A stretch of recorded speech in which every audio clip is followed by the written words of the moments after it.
안녕하십니까. 여러분을 성경의 제2세계로 안내할 성김은 박사입니다. 아시죠? 여러분의 성경 제2세계 공부의 필수품 구독과 좋아요, 알람 설정까지. 그리고 마음이 내키시는 분들은 자발적인 수강회비 계좌를 알려드릴 테니까 후원을 부탁드립니다. 네, 안녕하십니까. 오늘은 나시린의 규정, 시체 부정의 문제를 중점적으로 다뤄보도록 하겠습니다. 민수기 6장의 내용입니다. 내용을 요약하죠. 나시린으로 있을 동안 지켜야 될 규율. 첫째는 구별하는 일, 또 다시 구별하는 의식, 나시린 기간이 끝났을 때 바쳐야 될 제물들, 나시린의 법, 그런 식으로 되어 있습니다. 나시린이 되는 법, 구약에서 4가지 정도가 있겠죠. 일시적인 나시린, 우리가 오늘 살펴보려고 하는 내용이고요. 태어나기 전부터 나시린이 될 운명, 그 다음에 평생 나시린으로 드리겠다고 서원해서 태어난 경우, 뭐 2가지를 섞어서 보기도 합니다. 마지막으로 살다가 하나님의 영에 사로잡혀 나시린이 된 경우가 있겠죠. 민수기 나시린 규정의 특징입니다. 첫째, 제의적 배경과 관련된 나시린 10절, 8째 날에 산비둘기 2마리나 직비둘기 새끼 2마리를 가지고 회막문에 와서 제사장에게 정화제물과 번제물로 줄 것이며, 시체와의 접촉으로 인한 부정의 해결에 관한 내용이죠. 12절은 자기 몸을 구별하여 여호와께 드릴 날을 새로 정하고 1년 된 순양을 가져다가 석권제물로 드릴지니라. 헌신을 제기할 경우입니다. 14절 그는 여호와께 헌물을 드리되 번제물로 1년 된 흠없는 순양 1마리와 속죄제물로 1년 된 흠없는 어린 암양 1마리와 화목제물로 흠없는 수양 1마리와 15절 무교병 1강주리와 고운 가루에 기름 섞은 과자들과 기름 바른 무교전병들과 그 소제물과 전제물을 드릴 것이요. 서원한 기간이 종료되었을 경우에 드려야 될 제물을 말합니다. 나시린의 특징을 한번 들어볼게요. 첫째는 남녀 구별이 없었다. 그러나 여자의 경우에는 이제 아버지나 남편의 승인을 받았어야 했을 것입니다. 또 나시린 서원을 할 사람에 대한 조건, 상태이거나 혹은 그가 하여야 할 일들에 대한 언급은 없습니다.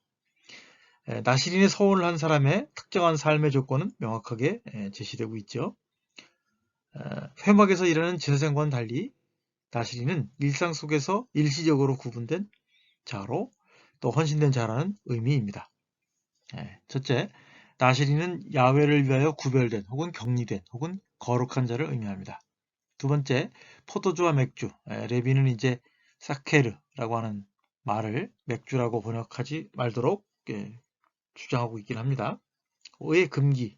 왕이나 제사장은 직무와 관련해서만 엄격한 금주를 말하고 있죠. 세 번째는 이제 머리에 삭도를 전혀 되지 않는다. 그와 어떠한 형태의 이발을 금한다는 거죠. 그러니까 머리카락의 어떤 거룩함에 또 혹은 헌신됨의 상징으로 사용되고 있는 거고, 또 머리카락이 자라는 것이 중요한 의미로 기준으로 나타나고 있어요. 삼손의 경우도 잘 나타날 수가 있겠죠. 네 번째는 이제 시체와의 접촉이 금지입니다. 이 경우에는 특별한 제물을 드려야 되고 그동안의 서원은 무효가 됩니다. 자, 시체로 부정해진 경우, 이 경우에는 이제 접촉뿐만 아니라 옆에서 죽은 경우에도 부정해진다고 얘기를 하고 있기 때문에 더 강력한 규정을 사용하고 있다고 볼 수가 있겠죠. 그래서 그런 경우에는 일주일이 경과돼야 됩니다. 그래서 7일째에 얼굴에 털을 밀어야 합니다. 이 경우 일주일간의 부정의 기간이 경과되고 삭발을 하지만 목욕이나 세탁에 대한 규정은 없습니다. 두 번째는 8일째에 비둘기 2마리로 정화제물과 번제물을 드려야 합니다.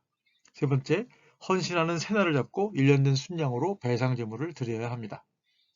민수기 19장 등의 시체와의 접촉을 통한 부정을 해소하는 부정의 제물 규례와는 다르게 집행되는 것으로 이해할 수 있습니다. 레위기 21장의 대제사장의 규례만큼 그 내용은 엄격합니다. 두 번째, 8일째에 비둘기 2마리로 정화제물과 번제물로 드려야 하는 것을 살펴보겠습니다. 가장 싼 제물이죠. 비둘기로 드리게 한 이유는 뭐냐? 제 생각에는 이제 부정의 강도가 약해서일 수도 있고, 혹은 빈부 상관없이 모든 사람이 이 동물 제사를 드릴 수 있게 한 목적이 아닌가, 그렇게 생각할 수가 있고요. 또한 그런 의미에서 이 부정의 해소에 있어서는, 나시린의 부정의 해소에 있어서는 더 이상의 싼 제물은 드릴 수가 없다라고 하는 것을 말하고 있는 것 같아요. 여기서 이제 정화제물을 먼저 드리는 것은 죄를 정화하거나 부정을 실제적으로 정화하기 위한 목적이라기보다는 하나님께 제의적으로 정화된 존재라는 것을 증명 혹은 입증 혹은 보여주기 위함이라고 할 수가 있겠고, 번제물은 하나님께 재헌신하는 표로 드려진 것으로 알 수가 있겠습니다. 이 부정의 제거의 경우에는 피부병 환자의 경우와는 달리 제물의 피해에 대한 구체적인 언급은 없습니다. 세 번째, 헌신하는 날 새날을 잡고 1년 된 순양으로 배상제물을 드려야 합니다. 이 경우에는 특이하게도 새롭게 나시린으로 헌신하려면 배상제물을 드려야 합니다. 1년 된 순양입니다. 비둘기 제물 2마리에 비하면 가격이 더 비싼 것이죠. 서원을 깨뜨린 것에 대한 배상이라고 볼 수 있겠습니다. 서원 자체를 하나님께 드려진 거룩한 것으로 보는 것 같습니다. 비교 레위기 27장과 민수기 30장입니다. 이 제물의 경우에는 다른 것으로 대체가 불가합니다. 배상 제물이 이제 규정되어 있는 거죠. 나시린으로서 헌신된 기간의 종료 시에 행해야 할 제의식들입니다. 첫째는 제물들을 드립니다. 번제물, 종화제물, 나눔제물을 드려야 되고요. 두 번째는 머리에 털을 밀고 나눔제물 밑에서 타는 불에 태워야 합니다. 세 번째는 제사장의 제물 드린 자와 나눔제물을 함께 식사를 하는 내용이 나오고요. 제사장이 나시린의 헌신의 종료를 선언해야 합니다. 첫째, 제물을 드립니다. 번제물, 종화제물, 나눔제물, 곡식제물과 술. 14절에 보면 이제 번제물로 1년 된 흠없는 순양 한 마리와 속죄제물로 1년 된 흠없는 어린 얌양 한 마리와 화목제물로 흠없는 순양 한 마리와 무교병 한 광주리와 고운 가루에 기름 섞은 과자들과 기름 바른 무교전병들과 그 소제물과 전제물을 드릴 것이요. 예. 여기서 이제 번제물과 나눔제물은 흠없는 순양인데 정화제물은 어째서 흠없는 어린 얌양인가? 예. 뭐 명확한 근거는 없는데 사실 번제물의 경우에는 당연히 수컷이어야 하고요. 레위기 4장에 따르면 어린 양은 흠없는 암컷이어야 합니다. 32절에 그가 만일 어린 양을 속죄제물로 가져오려거든 흠없는 암컷을 끌어다가 그렇게 얘기를 하고 있기 때문에 이런 형태로 제물을 드리도록 한 것 같습니다. 무교병을 드리는 제사죠. 무교병과 함께 드리는 제사는 제사장 위임 의식과 유사합니다. 레위기 8장 26절 여호와 앞 무교병 광주리에서 무교병 한 개와 기름 섞은 떡 한 개와 전병 한 개를 가져다가 그 기름 위에와 오른쪽 뒷다리 위에 놓아. 여기서 무교병은 둥근 빵과 납작한 빵으로 나뉩니다. 또한 술제물을 함께 드리는 나시린의 나눔제물은 일반적으로 감사로 드리는 나눔제물의 규례와도 좀 다릅니다.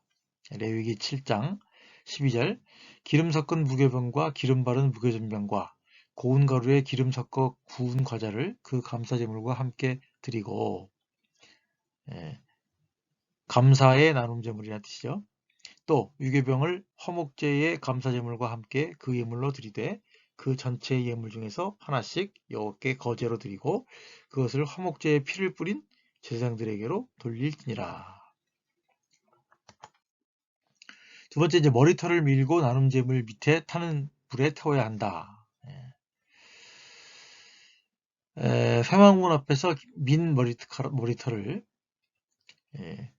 나눔제물 안에 태우는 불에 놓아 태우는 것은 그동안에 이제 기른 머리카락의 거룩함을 제거하는 태우는 것으로 일시적인 거룩함에서 벗어나는 과정을 의미한다고 볼 수 있습니다. 그런데 이제 문제는 요 아래서도 얘기를 드리겠지만 레위는 이것에 대해서 자세한 설명이 없어요. 그러나 밀그럼은 자세하게 설명을 하고 있다는 거죠. 그런데 문제는 어디서 태우느냐, 왜 어디서 태우느냐에 대한 설명은 있지만 왜 태우느냐에 대한 설명이 없고요. 레비는 어디서 태우느냐에 대한 설명도 있고 왜 태우느냐에 대한 설명도 있지만 그 장소에 대한 설명에서 밀그롬의 입장이 수용하기가 어렵다는 거죠. 이것은 나눔 제물을 태웠던 바로 그 제단 불에서 태워야 한다는 의미인지 혹은 먹기 위해서 나눔 제물을 조리하는 화로의 불 아래에서 태우는 건지를 이제 레빈과 밀그롬 사이에 갈등이 있는데요. 밀그롬은 나시린의 거룩함의 상징이었던 머리카락을 제물 음식을 조리하는 화로에서 태운다라고 얘기를 하고 있다는 거죠.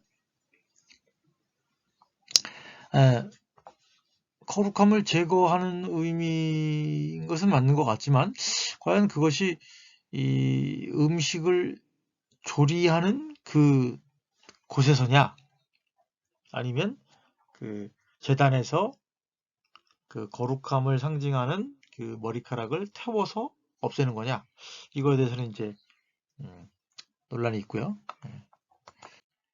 네, 세 번째는 이제 제사장의 제물 드린 자와 나눔 제물로 식사를 하는 것입니다. 이 본문에서는 자세하게 얘기를 하고 있지 않지만 나눠 먹는 것을 전제로 하고 있습니다. 이 나눔 제물의 일부를 번제단에 태워드리고 남은 고기를 분배합니다. 제사장이 삶은 순양의 어깨와 광주리 가운데 무게병 하나와 무게전병 하나를 나시린에게 주어 봉헌하는 의식을 투눕하죠. 취하게 합니다. 그러니까 삶았고 받았지만 그것을 다시 이제 전직 나시린에게 주어서 그가 이제 바치는 의식을 취하게 한다는 것이 독특하다고 할 수가 있겠죠. 그리고는 이제 그 가운데서 그것과 흔든 가슴과 받들어 올린 넓적다리를 성물이라고 불리죠. 다시 이제 제사장의 몫으로 주는 과정을 거치죠. 나시린의 두 손 혹은 두 손 위에 그 올려놓은 것은 그것들이 나시린의 봉헌물이라고 하는 점을 말해줍니다. 이것으로 제사장에게 주는 몫과 전직 나시린과 나눠 먹는 몫을 명확하게 구분합니다. 그 후 함께 식사를 합니다. 비교 레위기 7장 15절입니다. 감사함으로 드리는 화목제물의 고기는 드리는 그날에 먹을 것이요 조금이라도 이튿날 아침까지 두지 말 것이니라. 네 번째, 제사장의 나시린의 헌신의 종료를 선언합니다. 이 일과 관련해서 규정된 모든 제물을 하나님께 드리고 나눔 제물과 무게병을 나시린과 관여한 제사장이 나눠 먹으면 모든 일이 마무리되고 전직 나시린은 일상으로 돌아가게 됩니다. 20절에 그 후에는 나시린이 포도주를 마실 수 있을 것이다. 네, 오늘 참고 문헌은 바룩 레빈의 민수기 1장부터 20장, 그 다음에 제이콥 밀그롬의 민수기, 그 다음에 이상난의 하타트의 또 다른 기능, 그리고 기타 필자의 정리 노트를 참고하였습니다. 네, 감사합니다. 네, 오늘 공부는 여기까지입니다. 성경 제2세계 공부는 계속됩니다. 구독과 좋아요, 알람 설정까지 여러분들의 많은 제작 지원 부탁드립니다. 감사합니다.